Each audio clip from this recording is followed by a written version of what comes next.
Okie dokie. All right, so I talked about for my research project the Agenda 21 in the modern world. So my research question was, how do Agenda 21 reforms impact urban areas in the modern world? So before I even could really talk about or even begin to answer what the answer to that question is, I had to figure out what is Agenda 21, where did it come from, how did it begin? So Agenda 21 began in the 1992 Rio Summit, the United Nations Rio Summit. So this was the first time that the environment had ever really even been discussed or talked about, and how a system of reforms and policies came about due to the environmental crises happening, like climate change and toxic corporate practices, as seen in the next slide. So right here you have a diamond mine, one of Woolworth's diamond mines that is completely empty, and that just disrupts natural habitats. So it was really important for this to come about, and the goal is to reduce human impact on the environment. So that is basically what Agenda 21 is. So I went ahead and connected this to the stimulus packet through Cade Benfield's article on how Katrina made a city greener, and how he talks about how they rebuild using environmentally friendly practices, green roofs, solar energy, things like that. And so that is what Agenda 21 defines as sustainable building practices.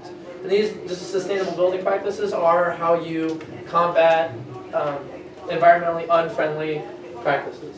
So I went ahead and looked at the advantages of Agenda 21 and went through the economic lens, because if it's not economically feasible, then what's the point of even trying to implement Agenda 21? Because if it's not economically feasible, then you won't have the resources to even try to implement this into urban areas. So through my research, I found Dr. Ann Owen, who is a macro and micro economics major, and she is a researcher, and she has found that there is a cycle in which Agenda 21 perpetuates in cities. So first, it requires skilled labor. So you're talking engineers, architects, things like that. And so the skilled labor comes from small and big businesses, local and international alike, that employ these skilled workers. So employment goes up, meaning that people are making money, and through this money, that this income people are getting, you stimulate economic activity, and through the stimulation you reach economic stability.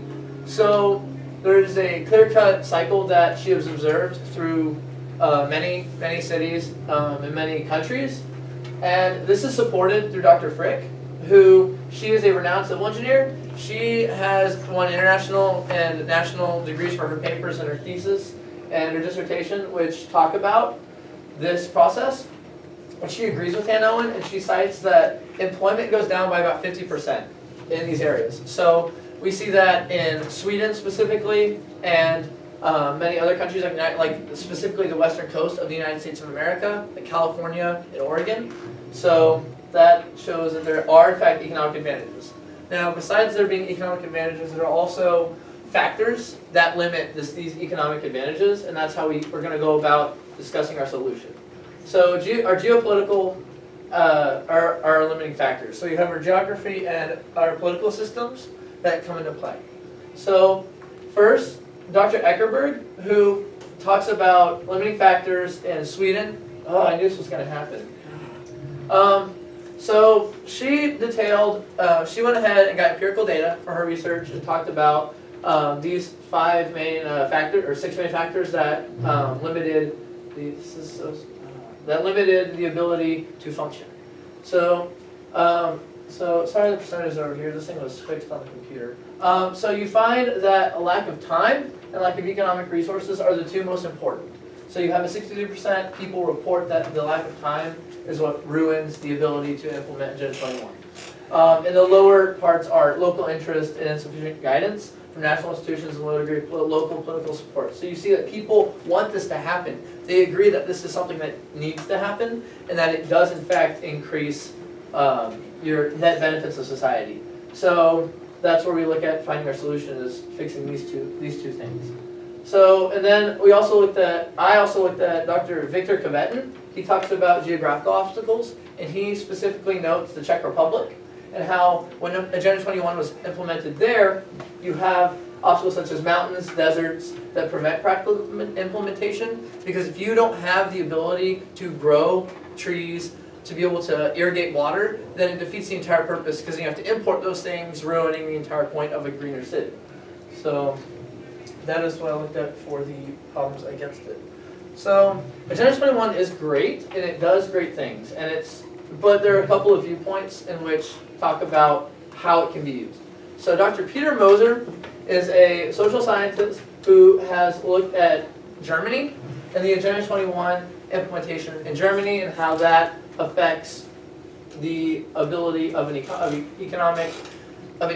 to function, and he specifically talks about the municipal government and how local government is the biggest factor.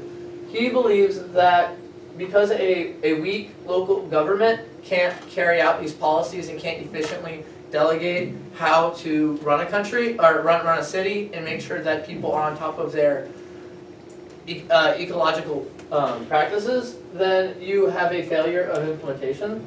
But he also believes that is what keeps the city stable. It's not necessarily the fix your solution to your problem. He believes once you have a great city, like New York City I found was a good example. They already have a functioning economy, they already have a functioning municipal government, and so he would argue that that is how you solve problems, and if you implement too early in the city's development, then you actually ruin the city's cases and ruin the city's chances for Agenda 21 success, as shown in Germany. But Dr. Eckerberg, who was viewing Sweden and Agenda 21, disagrees. She believes more along the lines of Ann Owen. Yes, that a municipal government is key in success, as why Sweden succeeded, but they don't have a very strong economy. It's not like the United States, and it's not necessarily weak, but it's somewhere in the middle. But they had the highest rate of success simply because their municipal government was so successful. They didn't have problems through their national and local government intermixing. So this allowed for the Swedes to implement Agenda 21 successfully, have more environmentally friendly policies, and overall have a better economy now because of that. So Eckerberg disproves Moser in the fact that it has the ability to strengthen urban areas. So I went ahead and broke down the 4 countries that I talked about. And so if you look at the success and the failure rates, Sweden succeeded because of their strong municipal government, and they had an okay economy, it wasn't great, and they have some geological constraints, but they don't have anywhere near the amount of Czech Republic, which is what made theirs a failure. And same thing with Germany. They had not necessarily a strong economy, but because of their weak government, they failed. And the United States of America, of course, has strong municipal government and a strong economy and very few geological constraints, so that really helped their success. So overall, I have found that Agenda 21 is positive, and when implemented, and found that there is not really a specific time, you can just implement it really whenever, as long as you have a strong municipal government. And so I found that it lowers unemployment, it stimulates economic growth and leads to stabilized growth, it does require a strong municipal government in order to be effective, it reduces ecological disasters such as Woolworth's diamond mines, and it keeps laws pertaining to big business in check. It keeps them from just leaving their nuclear reactor site abandoned. It makes them have to force to clean up.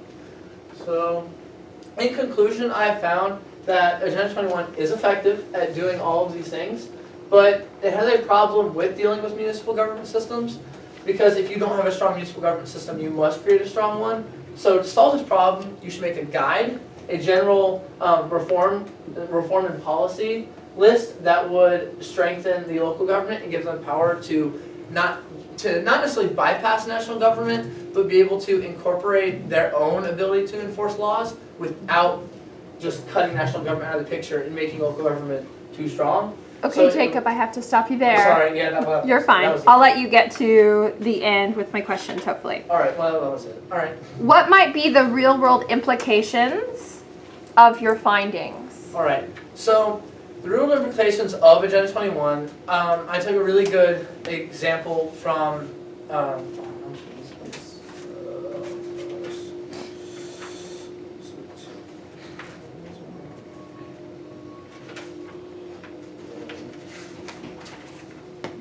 Okay, so, wait.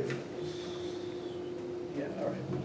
So the implication of Agenda 21's effectivity, I thought meant a lot to specifically my community. So Agenda 21 having the ability to stimulate economies and benefit the environment would be even more popular, like in the eyes of the world. So governments being able to adopt Agenda 21 reforms more freely would adopt them more freely if they knew economies would grow. So being able to show this to the real world and being able to get them to understand what it exactly means would definitely benefit. And I figured my community specifically would benefit because it's a college town, and if there was a need for skilled labor, then there would be places to put these people straight out of college, increasing the workforce, benefiting the economy, and leading on. So forth. Great. Last question. How does your conclusion respond to any of the other research that you examined? Okay, so my conclusion agreed with the general guideline, which is developed by Dr. Owen, Dr. Echterberg, and Dr. Hamann, and that says it would be a net positive. Now, through my research, I responded with a better equipped and more complete solution than of the other sources I examined.